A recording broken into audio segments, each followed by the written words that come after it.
Hello guys, ayan. So, itong video na to ay para po to sa mga hindi pa po alam, okay? So, kung ang niche mo ay ang pag-tutorial, gawin mo to para masundan ka ng iyong mga viewers. Ayan. Dahil ituturo ko ngayon is kung paano nga ba maglagay ng cursor sa ating mga video, okay? So, kung gusto mong malaman, watch this.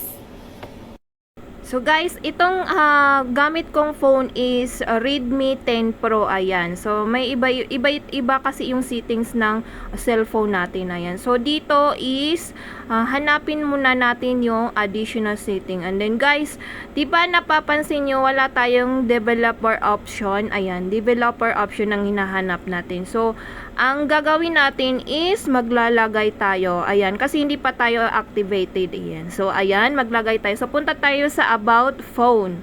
Ayan, sa taas, diba? I-click natin yan. Ayan, then MIUI version, i-click natin yan ng 7 beses. Ayan, makinig guys, 7.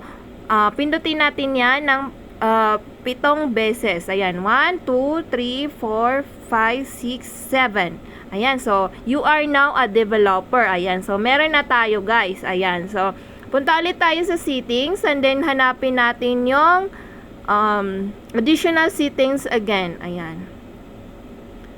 Ayan, hanapin natin, click natin. And then, ayan guys, may developer option na tayo. Ayan. Diba? So, pindutin natin yan. Ayan, so, baba lang tayo. Hanapin natin si...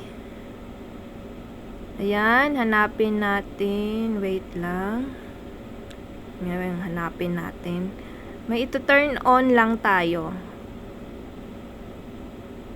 Ayan, sa baba pa.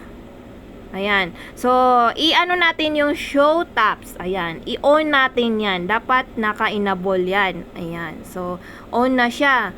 So, ayan, 'di ba? Napapansin nyo may bilog na. Ayan, inaano ko. Ayan. So may cursor na tayo. So pwedeng palitan 'yan, guys, pero dapat may apps kang gamit. Ayan. So mas maganda na yung ganyan kasi wala ka nang gamit na apps, 'di ba? So 'yun lang po. Thank you.